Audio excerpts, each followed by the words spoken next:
Welcome to our 300-year-old elegantly knackered farmhouse.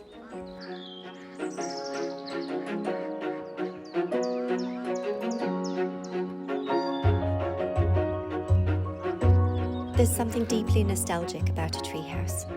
It whispers of childhood dreams, of long summer days spent hidden in the canopy, of secret worlds woven between branches. This treehouse is a haven where nature and functionality converge, a retreat for both work and play, an escape for the young and the young at heart, a space where time slows, where the world outside feels a little softer, a little kinder.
Nestled within the shelter of old trees, this project was born from love and legacy.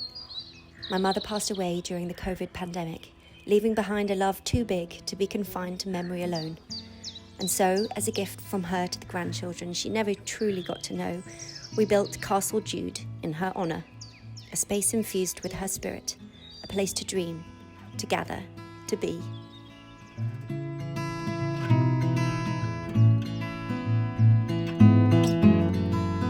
The structure took shape quickly, the bones of the house rising strong and steady. We repurposed windows salvaged from the main house, their aged glass now framing views of rustling leaves and shifting skies. Inside, though, the real magic happens. To create a sense of history, I layered and stripped back the wood, staining, waxing, painting, whitewashing, sanding, and then doing it all again until it carried the patina of something long settled. 2 small queen beds were tucked into the space, a pull-out design allowing for easy transformation from day to night. Every inch of the interior was carefully considered, not just for function and comfort, but to tell a story.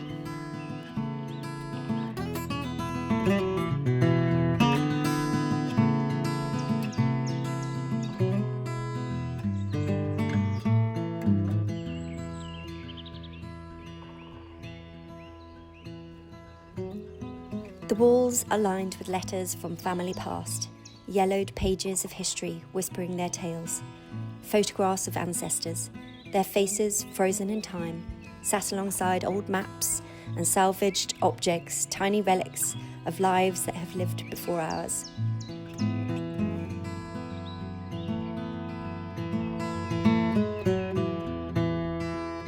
You can see I've stained this in quite a dark stain, and you can see at the top there how new the wood is, so it's very, very light. And obviously old wood would never be that bright, it would have aged a lot over the years. So I've done that, the stain is dry. I've mixed a bit of black stain with a brown stain. You can do it however you like. And then I'm just using some candles to rub in the natural areas where you would get wear and tear. So on the edges, over knots. Okay, so I've gone over these two sections with my candle, and on the knots I've used it sideways, just really digging in like that. Then I've got some furniture stain polish kind of wax, and in some places, not uniform, but in some places I'm going to put this on quite thinly. So I'll do that all over, but not on every pane. You don't want it to be uniform. And the reason that I'm doing this is because every time we add a layer of paint, the wax allows the, when you sandpaper or you get a hammer to it, the wax will allow the colour underneath to show through, and it also gives a sort of crackle and a very textured effect to the wood. What you want to achieve is the effect of a piece of wood that has been painted over and painted over and painted over as the years have gone on, with various people's preference in colour. With the end effect being kind of a whitewash, but all these colours underneath. So I'm going to sporadically paint different colours around, and this bit gets scary because you feel as though you're kind of ruining it. But this is what I've done on the other two. It's worked. I'm just going to do it. So yeah, this is the scary bit where you just think, oh my god, what have I done? So we're going to let this dry, and then we're going to repeat the waxing process again. Right, as you can see behind me, I have painted the wall with loads of different colours, and eventually I will whitewash it and then sand it down so it looks as though there's been layers of paint over time. But before I do that, I need to wax again. So once again, with the thicker wax, the candle wax, I'm just going to go over the areas that would have naturally worn over time. So not just the edges, there might be sort of, parts of the knots that you want to go over. And then with my dry wax, I'm going to just do sort of a lot of it, not all of it, with one sort of small coat. So I'll do that, and then we'll get to the whitewashing. So I have got my filler and primer mix, and I've got a sort of a very wire hair brush. So either wire head brush, or they're often called fence brushes, anything that's quite sort of bristly. And you literally just want to slap it on, very, very slapdash, and reasonably thick, because you're going to eventually sand it off. So just go over everything as if you were painting wall. Whitewash is dry, and now I'm going to sandpaper. And this is really fun. It's quite a lot of work, but it's really worth it. So I'll do a little bit, and I'll do some close-ups, and I'll show you what I'm doing. I'm basically going over the edges that would naturally wear and tear. So the edges, the corners, the knots, stuff like that.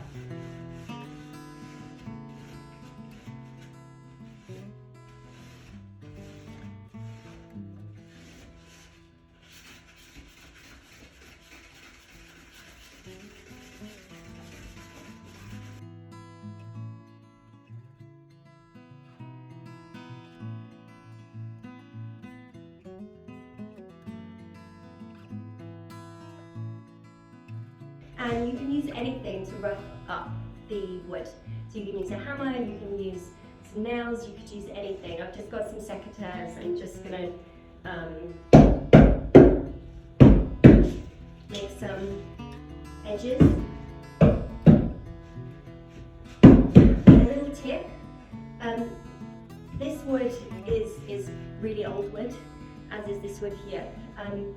And it's naturally, even though we're going for a whitewash effect, it will naturally have quite a sort of a yellowy patina. So one trick that I've learned, I've got a paintbrush with wood stain on it, and it's just got a tiny bit, and I'm just going to sweep it over. You can barely see it, and then if I rub it in with a cloth, that one is yellow, more yellow. You can mix and match. You can do some that are more white, that have been painted more recently, and you can do some that have got more of a yellowing effect.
It is glorious. It is the first balmy 19 degrees of spring, and I am just about to open up the treehouse for the spring, for the summer season, and it means that I can start working in here.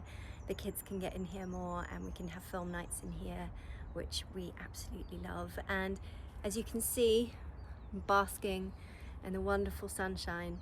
And at this time of day, the sun just slowly goes over our deck, which is by the treehouse, and it is just magnificent. It's just a really lovely spot and a beautiful place to work. And so I'm excited about showing you a little bit more about what's inside. In the winter, I work in the snug, and I'm right next to a radiator, and I've got the fire as well. And then in the spring, I love to be in here because it's just so close to nature and feels really inspiring to be here, and surrounded by all this this nature and wood and just texture. It feels really exciting. So I just thought I'd walk you around a few things that we've done in the treehouse and what we've got in here. And I'll show you my desk and a few other bits and bobs, and where we've got a couple of like bunk beds in here. It's not somewhere that you'd want to sleep every night, but it's fun for the odd occasion every now and then. And yeah, it just feels super exciting to be in here. It feels the start of something.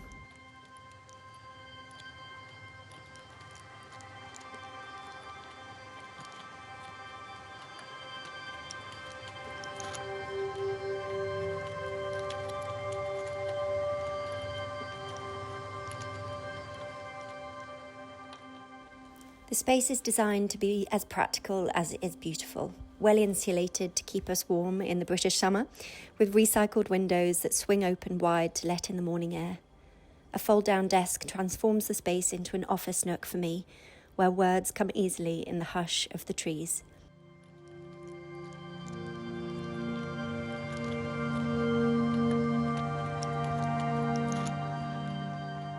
For inspiration, I leaned into an aesthetic that felt adventurous, lived in, filled with quiet stories. Beach shack chic, I sort of thought. a blend of rustic countryside charm with the laid-back ease of a seaside retreat.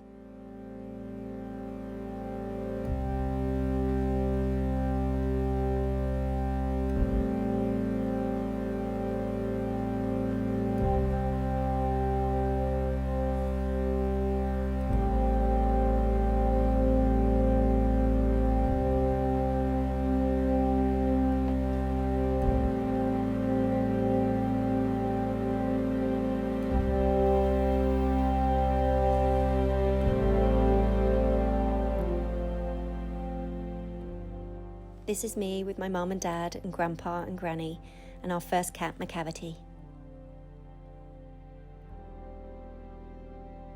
This is mummy looking very chic indeed.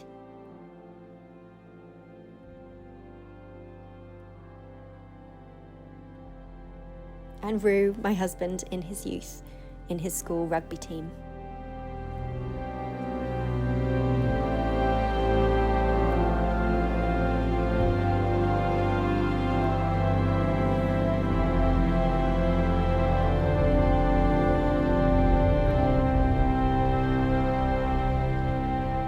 This is a super cool piece of kit that allows for wireless charging, which is an absolute lifesaver.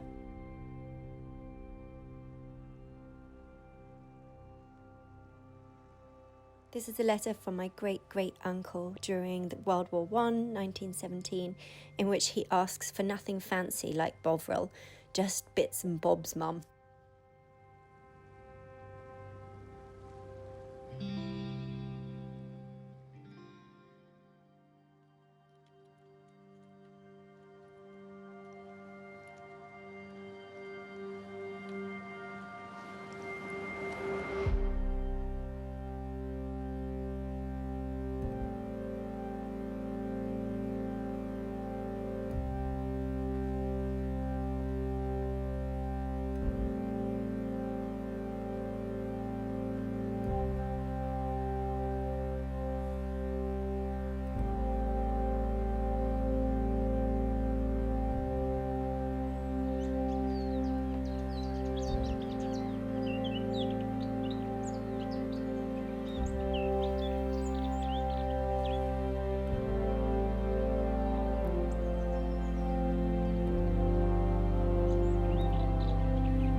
Last week I managed to get some great stuff from an antiques market, so I'm just hanging up some nautical flags here and other things that I managed to pick up.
Now Castle Jude belongs to everyone. It's a place for campfire cooking and film nights, for childhood adventures and grown-up escapes. It's where I write in the summer months, where the children play, and where stories are made and memories are woven into the very walls.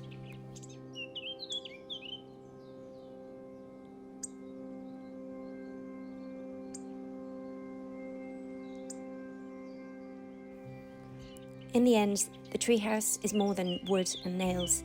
It's a reflection of dreams, a testament to love, a space that breathes and grows alongside us. It is proof that sometimes the simplest pleasures, a quiet morning, a breeze through the trees, the warmth of something made by hand, are the ones that matter most.